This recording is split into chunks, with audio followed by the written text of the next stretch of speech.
Yes, Venk. Okay, you don't have any issues with the installation, right? Okay.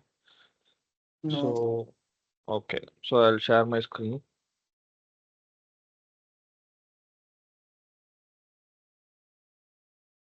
Okay. So we'll just have a recap of yesterday, okay? So every day we'll be having a five minutes recap of whatever we learned yesterday, okay? So basically, Playwright is a modern web automation framework, okay? It was developed by Microsoft in 2020, okay? It supports multiple browser and it doesn't use the driver kind of thing. It will download the original real browsers and it will start automating, okay? It supports cross-platform, okay? Like it can be automated, it can be used in my Windows, Mac OS or Linux, whatever it is, okay. And then it supports four languages like Java, JavaScript, TypeScript, Python, C Sharp, and .NET. So the basically the Playwright was developed with JavaScript and TypeScript language. It is the official language, okay. So the key features. So key features is main key feature that we see in Playwright is auto white. Okay. So if there is some load time in the loading of the page or something, okay, it will automatically wait for particular time. I mean, the default time is 30 seconds. Okay. So if you want to override the time or if you want to have wait time also, it is also possible in Playwright. Okay. And we have lot of selectors. It can be role based, text based. Okay, whatever you see in a unique. Okay, you can start using that selectors. I mean the locators. Okay, and this has a feature which supports multi-tab operations and multi-browser operations also. Okay, the same code can be run in multiple browsers in simultaneously. And then it has network marking, like it will automatically control the API responses that are coming from the browser itself. Okay, and reporting and tracing of bugs also is very easy. Whenever you enable this tracing and reporting of process, right, it will automatically capture the logs, screenshots, and videos, everything. Okay, and it can be installed by just adding the dependency, Maven dependency to your code. Okay, with the to your POM. So as I told you, these are the advantages. It can be run in headless and headed mode also. Okay, and we already have auto waiting methodology and cross language support also. So if you are coding in some language and if you want to convert it into another language, it is very easy. Okay, and parallel execution is also possible, and it also supports multiple contexts. Multiple contexts in the sense you can use different browser instance for each context. Okay, so in when we learn deeply, you'll be able to understand what is context and how we are using multiple logins and all. Okay, and it automatically handles the modern web features like shadow DOMs, okay, and iframes, WebSocket. In Selenium and all, we have separate code for iframe, right? Here we don't need separate and all. Normal locator itself, it will identify the element. Okay, that is one more advantage here, and it uses WebSocket protocol. It doesn't use HTTP protocol like um, Selenium. Okay, so it has a built-in tracing, video, screenshot, all supports inside into the Playwright itself. We don't need any third-party dependency to be added to your project. Is it clear so far, guys? No, Venk. Okay. So then, as I told you, so many people have started downloading the Playwright, and it has a vast openings right now. Yesterday also, I got around three invitations, like from few companies like EPAM, Wipro, and HP. Everybody are started using Playwright, so there are a lot of vacancy available for it. Okay. So this is the high level architecture as I told you. Playwright, it provides the API to control the browser directly. Okay. And the supported browsers are Chromium, Firefox, WebKit. Okay. Chromium is nothing but the official version of the Chrome, which doesn't store the cookies and other stuffs of your real-time storages. Okay. It will not store anything. It is a official release from the Chrome itself, which is for specifically for automation purpose. Okay, so it is lightweighted and it will be very faster when compared to Chrome. Okay. and Firefox and WebKit. WebKit is nothing but it is the browser instance where you can use a Safari browser, whichever browsers that are not available in our Windows, you can use this WebKit and you can access those website browsers. Okay, and browser context, as I told you, we have a lot of uh, instances. Like if you want to open Chrome browser and Firefox browser for your automation, you can create two context. Okay, yesterday we didn't create any context because we had only one execution. Okay, so we created only one page here. Okay, if you are using this browser, you will be creating one more context for changing the browsers. Okay, you can create two set of code like this, and we'll be switching hence and to and hence. Okay, so that is what we called as context. So once we get into Playwright, we'll see those concepts. Don't worry. And pages are nothing but once you open a browser like this. Okay, so by just opening the browser, you cannot launch the URL, right? So for that, you have to first open a tab. So page is nothing but opening a tab. Okay, inside a browser. Okay, and then locators. Locators is the elements that, for example, if I want to click on this Swag Labs, I need a for if you're if you if I want to send some post to you, okay, how can I send it? I need your address first, right? So without your address, I will not be able to send any courier or post, right? So this locator is nothing but like your address, okay? Identifying an element, for that we need a locator, okay? So all these things comprises of Playwright architecture, okay? So whatever test case or automation code that you have written in any language will be first converted into a JSON format. Okay, a WebSocket connection will be created between server and the client. Okay, and then from through Playwright, the code will be directly sent to the respective browsers that you have mentioned in your code. Okay, this is the basic high level architecture. So this HTTP connection is used in Selenium, okay, which is a older, a very legacy one, okay. So whatever code you send, for example, if you have 10 lines of code, each and every time it will create a request, you will be getting a response, and then the connection will be terminated. So for every line of code, this if this process is happening, it will automatically be a time consumption, correct? So that is why Selenium is slow when compared to Playwright, okay. So whereas in Playwright, if you see the WebSocket connection will be established first, okay. So where you will be sending a request, all the 10 line of code in one single request, okay. It will be sent in the single request line, but it will be sent one by one only. But the handshake will be happening. Hope you all studied all these things in your college time. Like in networking, there will be some subject in engineering. If you know, if you see there we would have learned all these handshake, request, response, all these things.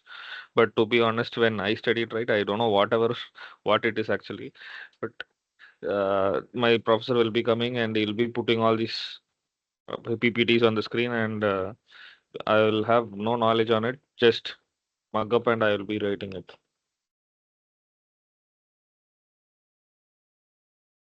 Okay. So from the client, all the set of codes will be sent one by one until you close the WebSocket connection. Okay. So that is the major difference between Selenium and Playwright. Is it clear, guys? Guys, I know it is early morning, but try to be interactive, or else I don't know whether anybody is talking or not. Okay.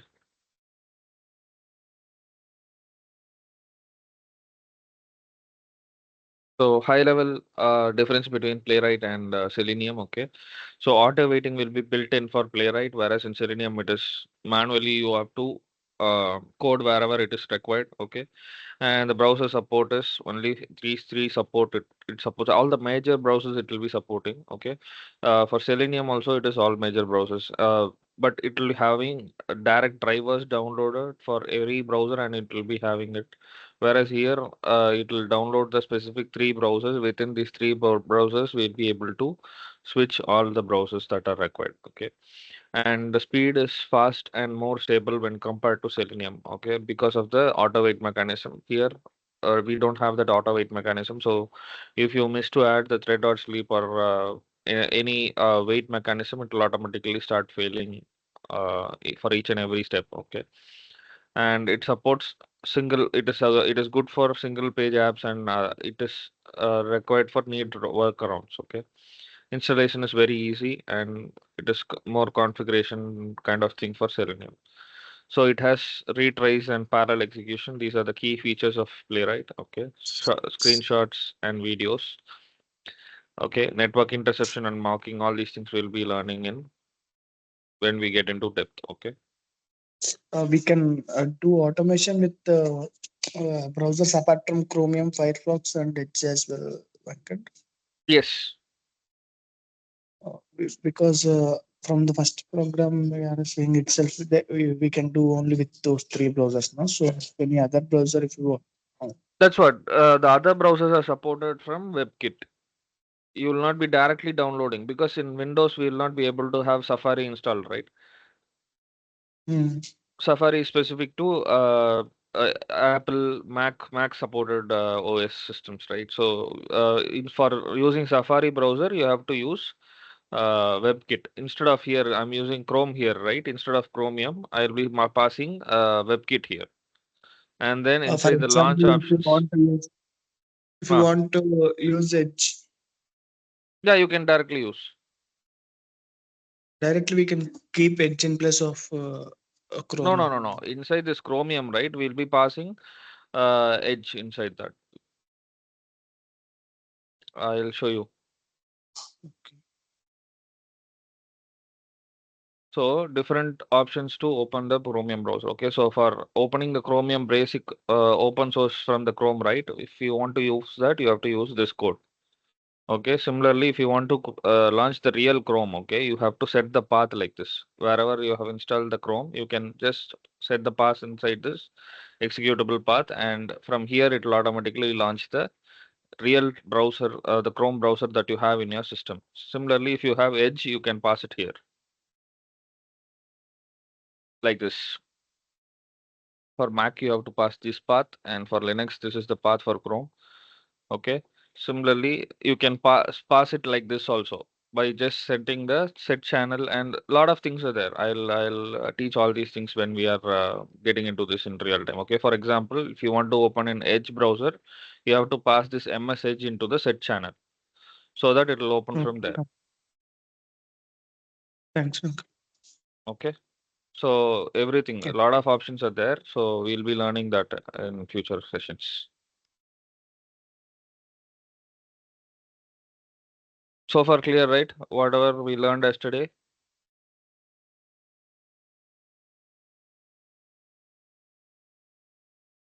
everyone.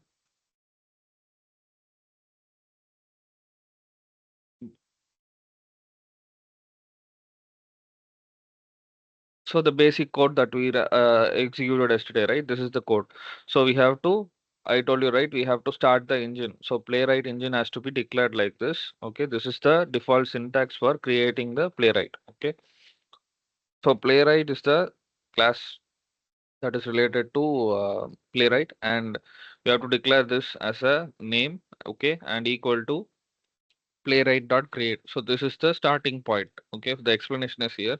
Creates a Playwright instance engine. Okay, this is the entry point for all the browsers that you're going to open. Okay, this is like turning off the engine for running Playwright. Okay, so the next line of code, this one is nothing but we are declaring the browser. So we have started the Playwright. So the automation tool is ready. Now we have to automate it using a browser, right? So which browser you want? So you have to declare that. Okay. So Playwright dot Chromium is nothing but accessing the Chromium browser first. Okay. And then launch is nothing but it will start the new browser. Okay. So once the new browser is opened, we have to set that this should be in headless mode, should not be true. It should be a false. Then only you will be able to see the UI getting opened, right? So for that we have to declare this inside the launch. Okay.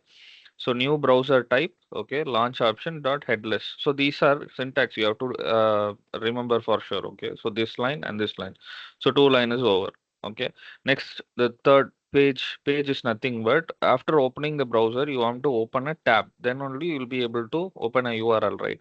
So page, you have to declare one syntax. This is the syntax for declaring a new page. Okay, for new opening a new tab, you have to call this browser which you have declared already. Okay, because then only it will work with headless false. And then in that browser, you have to call this new page function. Okay. So this is how a browser will be opened first. Okay, using the browser will be opened. Then the page is nothing but the tab inside that. Okay, this creates a new tab inside the opened browser. So if you don't declare this, okay, what will happen if you are just declaring till browser, it will open one empty browser alone. Okay, so this is how the internal structure work. And then the last line of code is nothing but the URL that you want to open, right? That you have to pass it like this. This is the syntax for opening the page dot navigate. Inside that navigation, you will be passing the URL symbol. Okay, so this is the basic explanation hierarchy. Okay, engine will be started, browser will be opened, and the page tab will be opened. And then whatever actions that you have to perform, you have to perform. Before that, we have to open the specific URL. Okay, so clear, guys, everyone?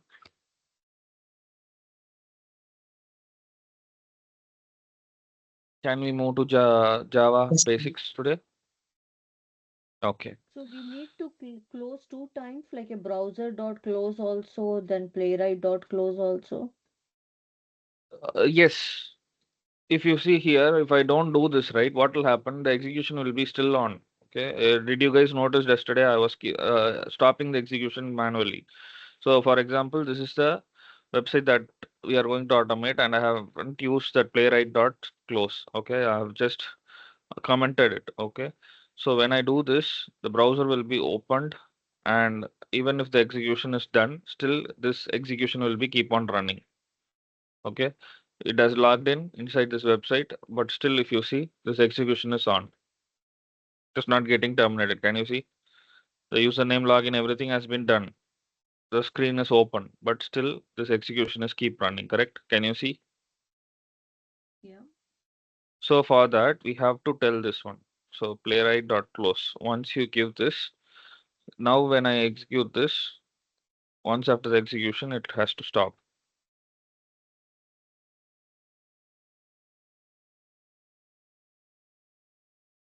Can you see now it automatically stopped?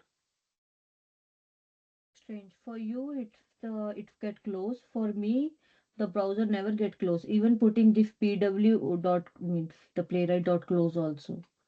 Still on the bar, the taskbar, it's still there. The browser Can is you still. share your screen and show me? Now I am on phone, so I Okay, can show so you in before the other. session is over, try to show me, because this P dot W is nothing but the playwright declaration that I have done here, right? That name I'm calling here and I'm just saying this. So if you are giving some other name here, then you have to use the same name here. Then only it will be closed. Yeah, yeah, same name I'm only giving. Okay, then let me connect with you. Okay. So why Okay. we have to close this? Because if you are running so many, for example, in real time, you will have 300 to 400 test cases in your system. Okay. If you are running it parallelly and if you're opening 5 to 6 browser at a time, what will happen is at the back end, if you see the task manager, the Chrome browsers will be, for example, if you are using Chrome browser, imagine you are using Chrome browser. Okay. So if you are using Chrome browser, lot of Chrome browser drivers will be open, okay, at a time. So what will happen? It will eat all your space and the speed that you have in your system. The performance will become very low, and usage will be more at that time. Okay, what will happen? The system will get collapsed. So for that reason, every time when you open a browser, right, you have to close that browser. Okay, for each and every execution, once you are done with execution, kindly try to close the browser. This is by default. You have to do it in even in Selenium. Okay, even in Selenium, if you are not closing it for every action, I mean every test case, if you have 5 to 10 browsers or keep on, if you are opening, it will automatically capture your empty space. Okay. For example, if I do it here, okay, this is a Selenium code, the same code that we have here, right? I have converted into a Selenium code. Okay, so once I execute this one, I don't have the browser dot close or quit here. What will happen is, so browser is open here. Okay, so if I go here and see the task manager. If I do this again and again for 2, 3 times, okay,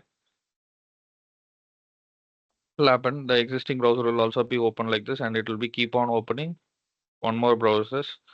So once you get into the task manager, you will be able to see lot of process keep on eating, getting created for this Chrome. Can you see here? 3 browsers I opened, so 3 browsers are still showing up here.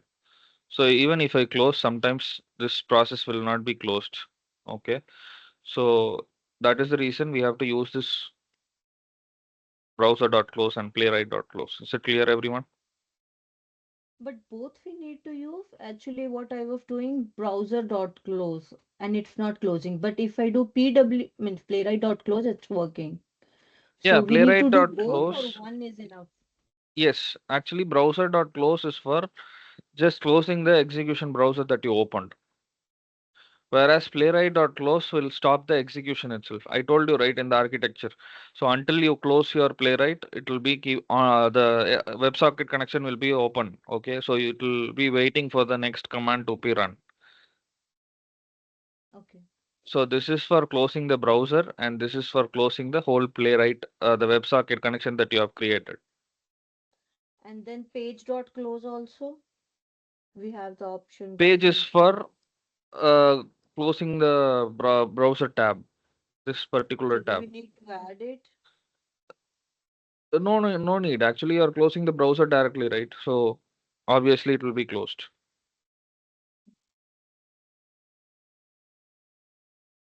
Okay. Can we move to core Java today? Any other questions? Yes, I have a question. Yeah. So if I have multiple tabs, so and I need to close all the tabs at a time. So how can I Just use browser.close. The browser whole dot browser will close? be Okay. closed. Yeah. If any other methods are used to close all the tabs at a time. No, this is the only way. By closing, if you want to close a specific tab, that's what I told you, right? We'll be using context. So in future sessions, I'll let you know how to do that. Okay. Any other questions?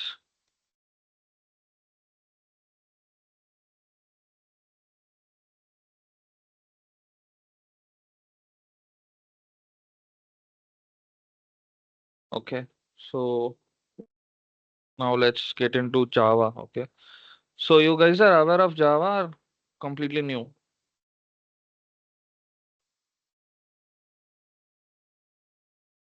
Hello? Yes. So yes, I am aware about the Java language as well.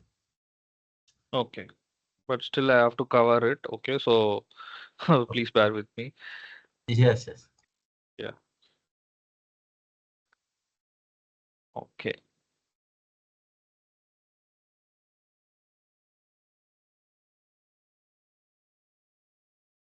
So you're able to see my screen, right?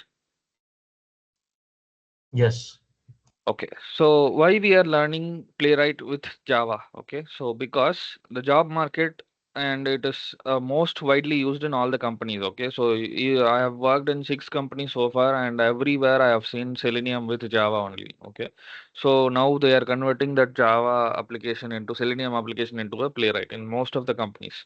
Okay, it has various framework support like Cucumber, TestNG, and a lot of JUnit, other type of frameworks. Okay, it supports a lot of frameworks, and mainly it supports the extent report to generate the HTML reports. Okay, and other reason is it is open source. Okay, it is free of cost, and most of the company like if they have a number of for more than 1,000 employees in their company, they will not be able to use any licensed application, right? So Java is a open source which is free for everyone, so anybody can use. So that is the main reason they are using this Java. Okay, it has a lot of inbuilt libraries and lot of community support. If you are not aware of before this AI and all, right? If you have any doubt in Java, or if you are stuck somewhere, you can go and search in Stack Overflow, and there are a lot of open source community where they'll give you a lot of suggestions. Okay, same for Eclipse also. Before AI, if you have any if you're stuck with any of the issues, okay, you'll be able to get lot of community support for Eclipse also. Okay, so Eclipse IDE is an editor. We need a editor to edit Java codes, whatever the code that we write in Java program, right? We need a editor to execute it. Okay, so you can write a Java code even in a notepad, but it for executing it, it is difficult for us. So Eclipse is an editor that is used for automating the scripts that whatever we write in Java. Okay, so it will give you automatic suggestions, and whenever you see some error in your code, okay, it will automatically give you some suggestions. Okay, that is another reason for using Eclipse as an editor. And it is one more thing is it is also a open source. So that is the main reason a lot of companies using it, so that they don't need to pay for using a editor for their project. Okay, like NetBeans, IntelliJ, all are paid versions. They have basic versions to use, but if you want more support and stuff, you need to pay for it. Okay, so imagine if one license is like 1 lakh or something, then if they want for hundreds of employees, it will be 1 crore, right? So that is the main reason they started using Eclipse as an editor for most of the companies. Okay. So Java is a simple programming language which was created in 1995. Okay, we can write, compile, and debug a program in a very easy way in Java. Okay, it helps us to create reusable codes. So one time, a code if you are created, and that code can be used n number of times. For example, uh, if 5 years back when I created one framework, right, the same framework I have started using in all projects. Okay, so that is how we can reuse the code. Okay, and it is platform independent. Once you can write and you can use it in any browser or any uh, uh, OS. Okay, you can use the same code in Mac. You can use the same code in Linux also. Okay, and it is used in mobile apps. Okay, web apps and automation frameworks. Example, like how we are using it in Playwright with Java. Okay, in Selenium also we have all the features that are supported. Okay, and the major benefits and features of Java is it is open source. As I told you, the source code of the Java program is available to the general public. Okay, for free of use, and you can modify from its original design. So nobody will be claiming why you have updated the code and why you have changed it. Okay, you can download the open source code and you can make changes according to your project or your company. Okay, and it supports multi-threading. So multi-threading in the sense, so now I showed you the task manager, right? So if you see here, a lot of applications are opened, right? So this is what we called as thread. So this one single thing will be called as a thread. So we have multi-thread operations are running here, right? Because of Java only. Okay, Windows itself is using Java, so to perform the multi-threading supports. Okay, and it enables the program to perform several tasks simultaneously, like how I have opened a PPT now, right? Similarly, I have a browser, I have a WhatsApp opened, Eclipse is open, so the Teams is also open. So to use several tasks simultaneously, we need multi-threading support, and this is supported by Java. Okay, and it should be robust also. Okay, it should have an excellent inbuilt exception handling features. Okay, whereas in other languages I don't know whether there is exception handling or not, but in Java we have a lot of exception handlings. Okay, for example, in real time when you are automating and if something is failing, you can use the exception handling which is inbuilt in Java. Okay, and it will automatically allocate and deallocate the memory for users. Okay, whenever you have some code and you are storing some data inside that, it will automatically allocate data, I mean the storage space. Okay, the memory space, using JVM is nothing but Java virtual machine. Okay, so it is robust, it is supporting multi-threading, it is an open source, and it is more secure also. Okay, it provides a virtual firewall between the application and the computer.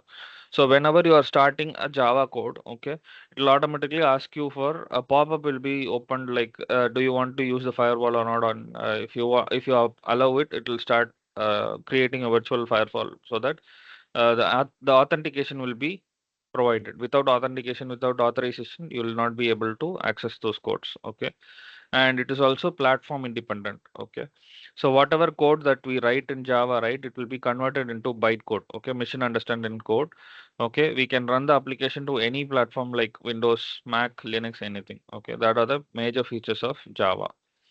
Okay, now let's get into the main concept, OOPS concept that is available in Java. Okay, so the main OOPS concept is uh, class, object, inheritance, polymorphism, abstraction, and encapsulation. So with the help of all these things only, we'll be creating the frameworks. That is the reason we are learning all these OOPS concepts whenever we are learning any automation tool. Okay, it can be any language. We need OOPS concept from that language. Okay, so the using this concept only, we'll be able to design the framework. Is it clear? So we have to be very clear on these concepts. Any doubts so far, guys?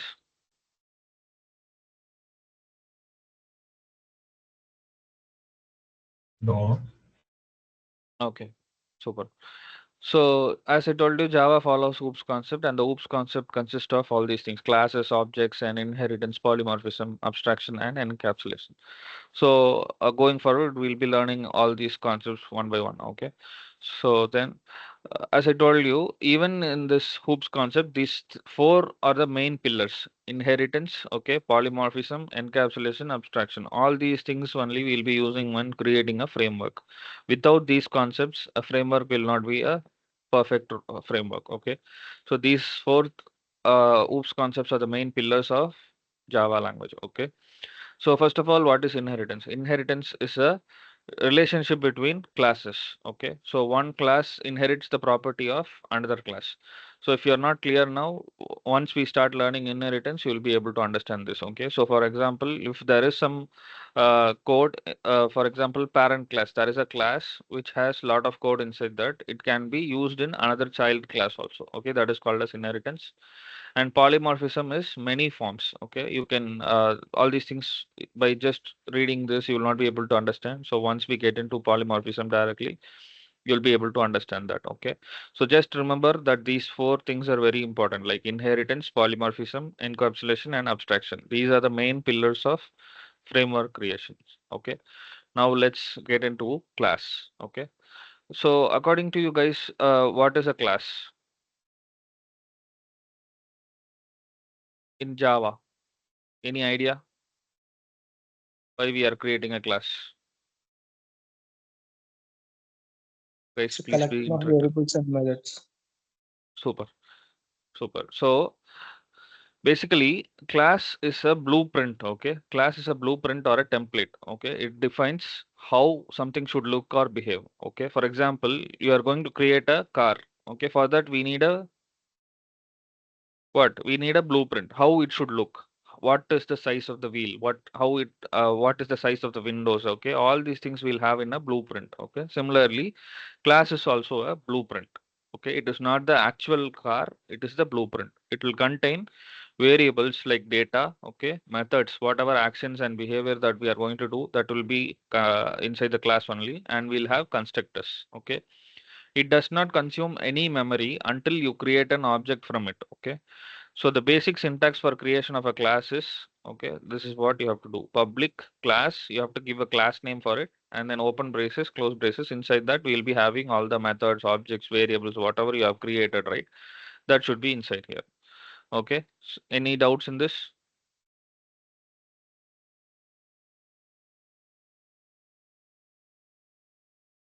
And one more thing, whenever you are creating a class, right, you have to use the camel case. That is, whenever you are creating a class name, for example, here we have given class name itself as a class name, right? So class should see it should be capital letter. The starting letter should be always a capital letter, and one word is ending. And if you are going to create one more word inside that, you have to create the next word with capital letter. Okay, there should not be any space or any special characters in the class name.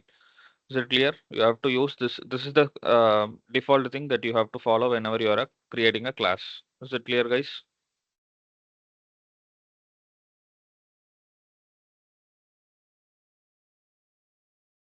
So, real life analogy, as I told you, think of a car blueprint. Okay, the blueprint is not the real car. Okay, it tells how a car should be. This is how you'll recognize a car, correct?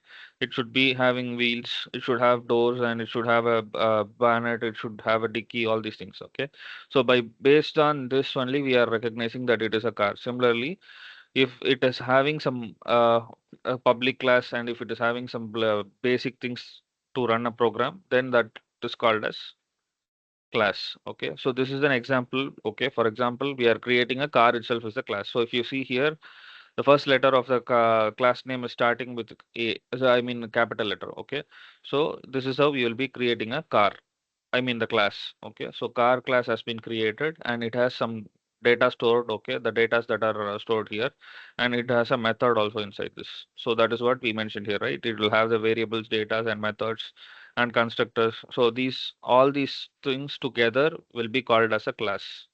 Okay, is it clear, guys? What if someone is asking you what is a class? What you have to say?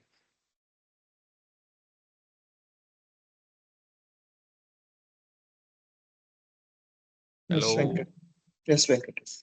Yeah, so it is a blueprint, okay? It is a blueprint or template. It will contain variables, methods, and constructors, okay? Without this class, you will not be able to execute any program.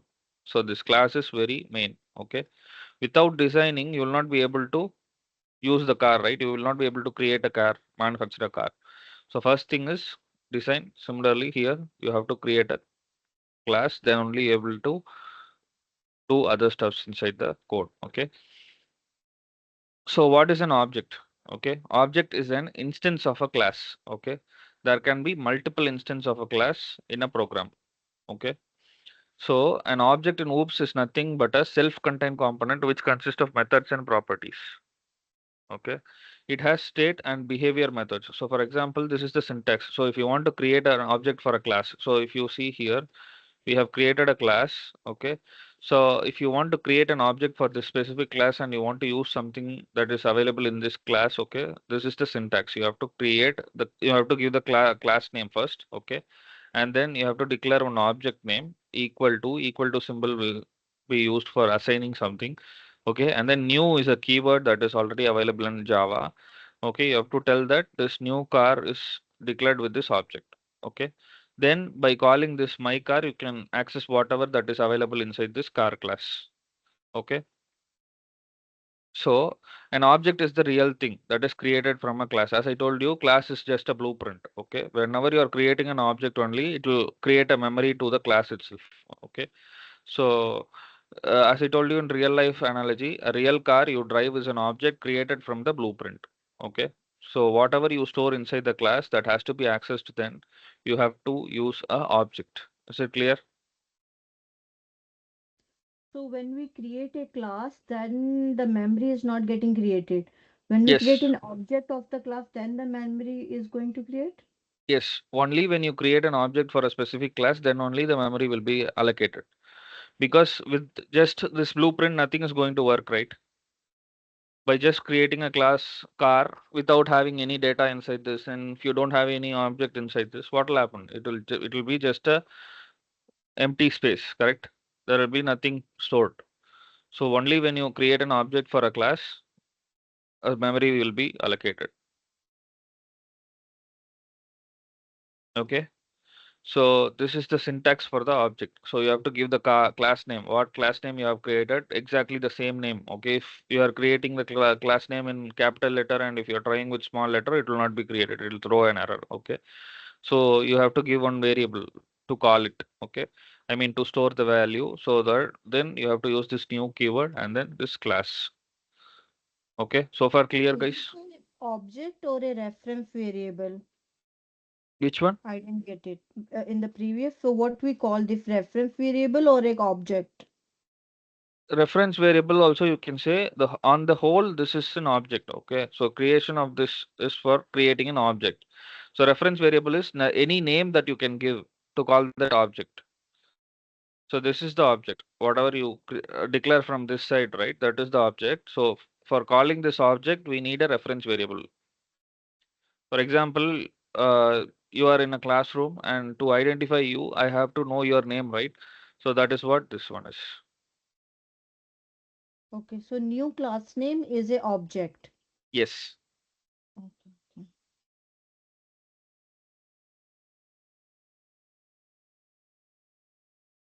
Okay. So there are two types of declaration of objects. Okay, one is directly you can declare in one single line like this. Like you have to call the class name, one reference variable for it, and then new car. Okay, this one option. The other option is you can just declare the car name. I mean the object name that you are going to use and the class name. So these two things you can declare first, and then you can call this my car equal to new car. Okay, so this is two options that you are able to create the objects. Okay, so let's do one thing. I'll create one class first.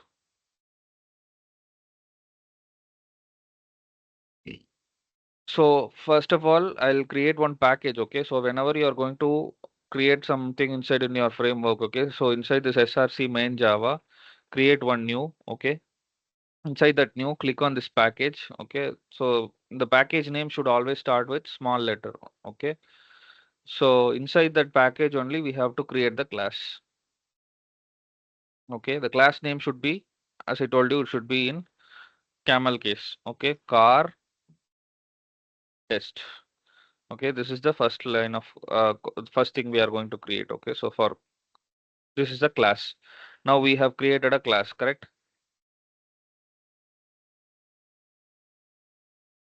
Guys,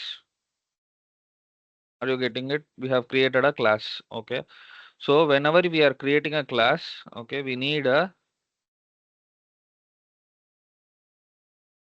main method. Okay, this main method is nothing but it is the starting point of the program. So whenever you are executing a program, the main compiler will be searching for this void main method. So from here only it will start. Whatever you code inside this one, this main method will be considered. Is it clear?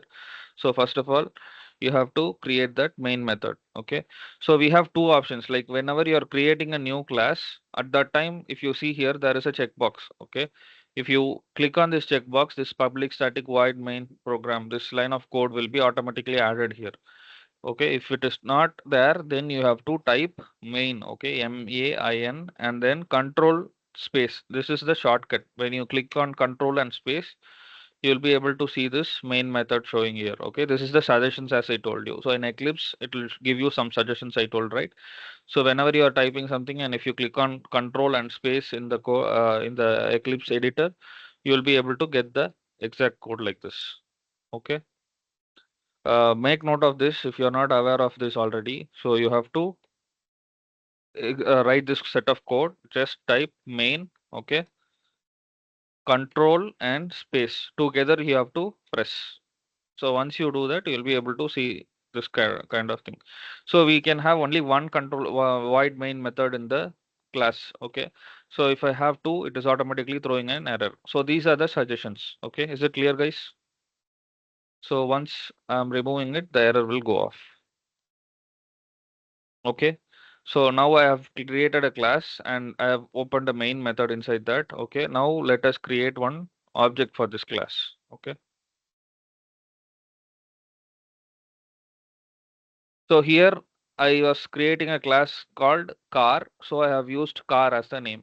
Here our class name is car test. So we have to use that one. Okay, and then I'm giving one reference variable just like that as new CT. Okay, and I told you right this new is a keyword that is inbuilt in Java itself. So if you see here, whatever you look here in purple color is all the values that are declared inside the Java program itself. Okay.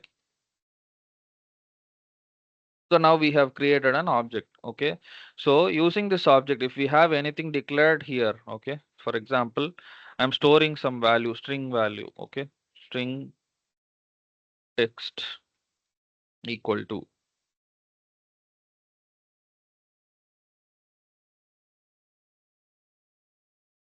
Okay, I have stored some value. I want to print this value here. Okay, for that what we have to do is system dot, this is the print statement, system dot out dot println. Okay, so inside this whatever we type, right, that program will be printed in the console. Okay, so this is the print statement that is available in Java. Okay, so I want to print this text here. Okay, I have declared it outside, so I will not be able to call it directly. It will throw an error. So what I have to do is I can call this class name. Okay, the object name that I've created here. Object, and when I click on dot, it will show the text that is stored here. Can you see here? Text string, whatever I stored here will be displayed here. Once I click on that, we'll be able to call that variable inside the class. Okay. So this is the reason we are using this object. So using the object, we can call the data that is present outside the main method. Okay. So similarly, if you have two classes and if you want to access these things inside the another class, okay, for example, we have launch browser class, right? If I want to use this inside the other class, I have to create an object like this in that particular class. And then when I just type ct dot, I'll be able to see whatever methods or classes or variables, whatever things available in this particular class, right? That I can access using this new object itself. Okay. So if are you guys getting it?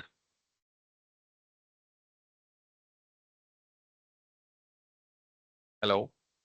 Yes, we did. Okay. So this is how you'll be creating an object, and from the object you can call the variables that you have already declared. Okay. So let's move on. So the basic difference between class and object. Okay.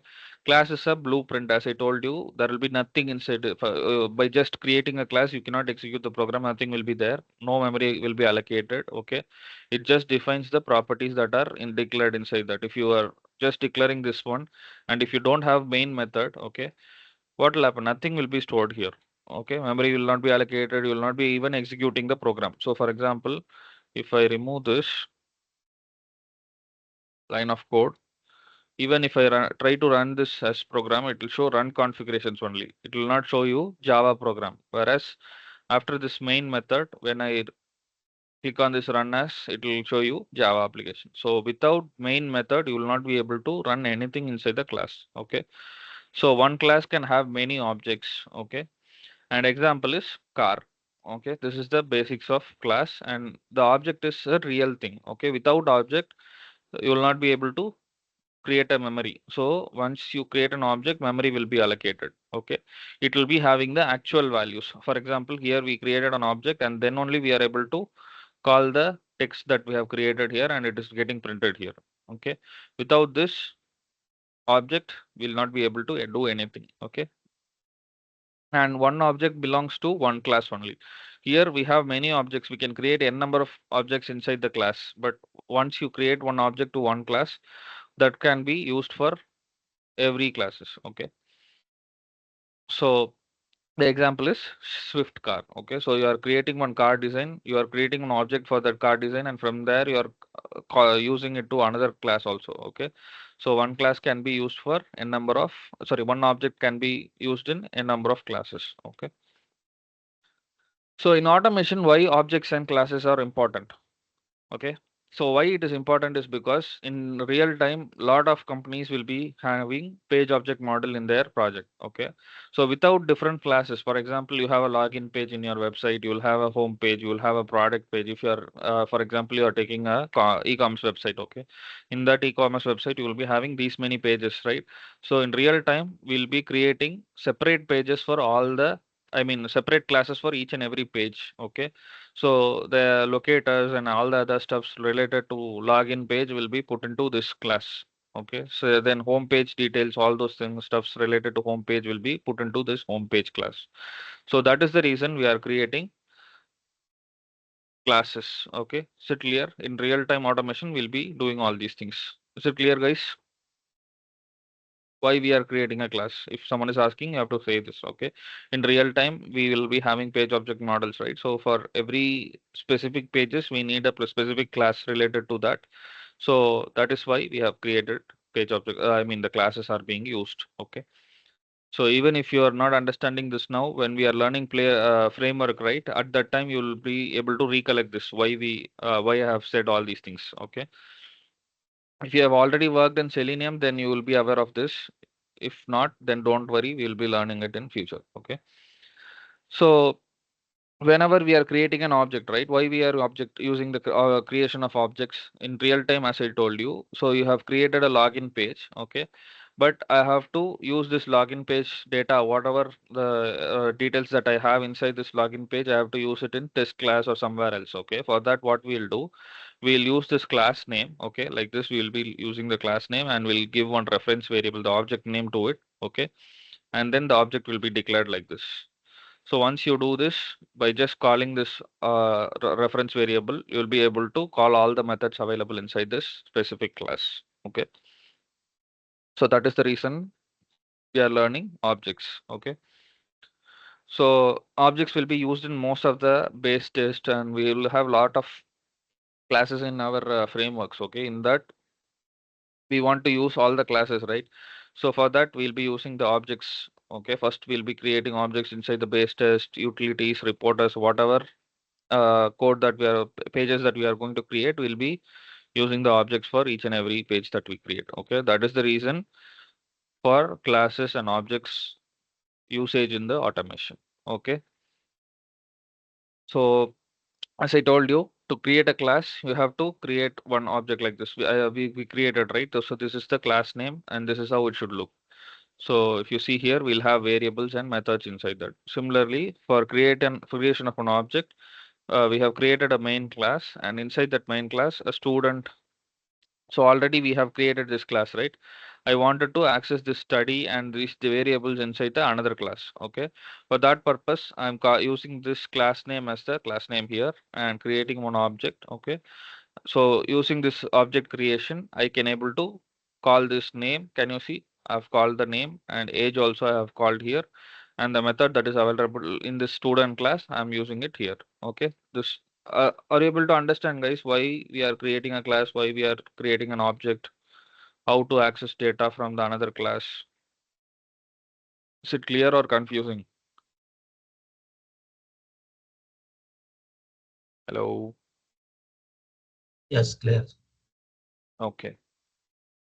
So whenever we create a class, I told you we have to create a package, right? Package is nothing but a folder. Okay. For example, if you see here, this day1 is a package that I created before creating this class, right? So similarly, we have Playwright automation batch too. Like these things, packages are nothing but a folder. Okay.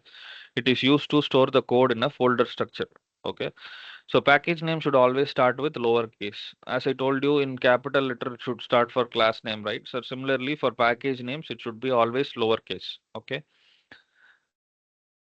So this semicolon is like a full stop. Okay. For every line of code that you write in the Java language, you have to end it with this semicolon. Okay. Whenever you are writing something and if you want to store something, okay, when you are declaring an object, whatever you do, except for the method names and the class name, whatever you declare or whatever you write, right, inside that, you have to end the program with semicolon. Okay, these are extra notes to remember. Okay, so we have already created a package. Okay, we have created this main method also. Let's understand what is the main method is. Okay, main method, this public is nothing but it is an access specifier. Okay,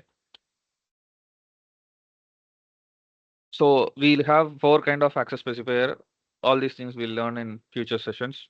As of now, just remember public is an access specifier. Okay, so when you are declaring it as public, as the name mentions, it is public. Anybody can use it. Okay, so static is a keyword.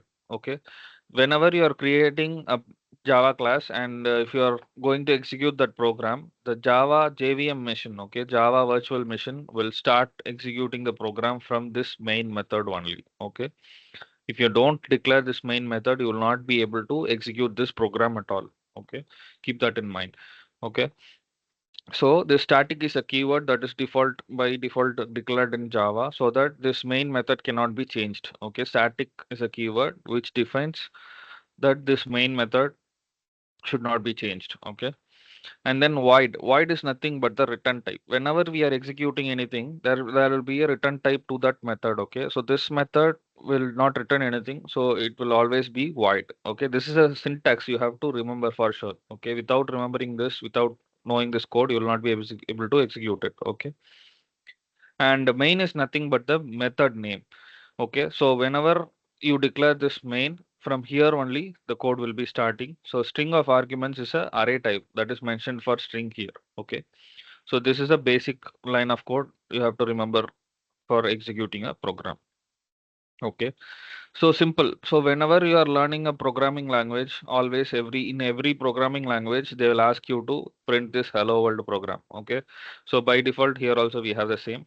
So as I told you, for printing something, we have to use this one. So system.out.println. Okay. So this is the syntax for printing something on the console. Okay. So let's do this.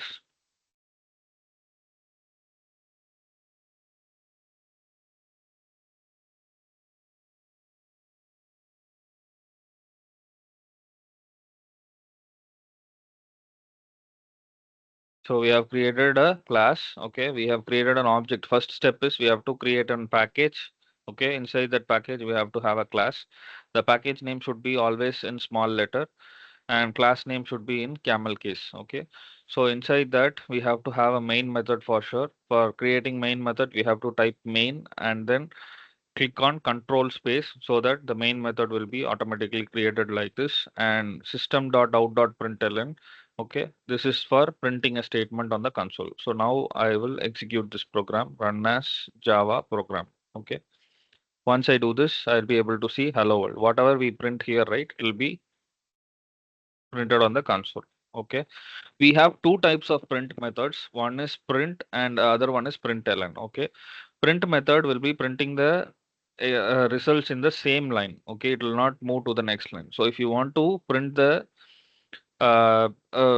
values that you are printing in the console, right? It should be moved to the next line. Then you have to use this println. Okay, for example, I have created one method here like hello world. If I don't give ln, okay, what will happen? It will be continuously printing like this. Okay, only when you give ln, it will automatically move to the next line. The cursor will be moved to the next line, and the second line of code will be executed. Is it clear, guys? Hello. Yes, yes, yes. Okay. So without, if you want to print something continuously, then you have to use print. And if you want to move the cursor to the next line, then you have to use println. Okay. So that is what we learned today. So we learned why Java, what is Java, and what are the OOPS concepts that are available. And we have learned how Hello World program, basic program, and classes, objects, all these things we have seen today. So, so any doubt so far? If you are clear, we'll end up the session with this and continue other stuffs from next day.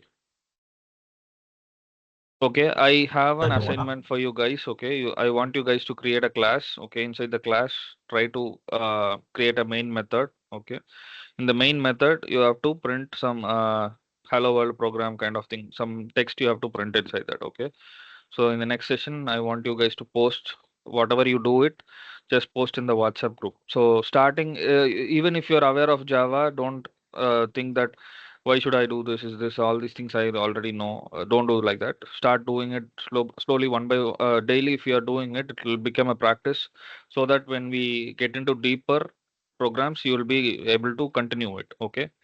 So start everything with a small set of things. Okay. So create one class, declare some variable and store some data. If possible, I'll share this document after the session. Okay. Just do this program. Try to type. Okay. Don't copy paste anything.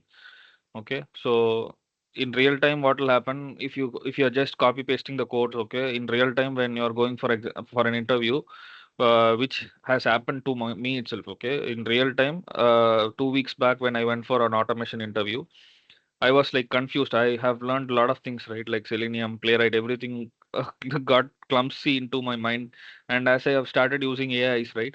Because of AI, we are not even learning what it is. Okay. Even this set of code, I forgot actually. To launch a browser itself, I don't know what to do. I was stuck like anything. Okay.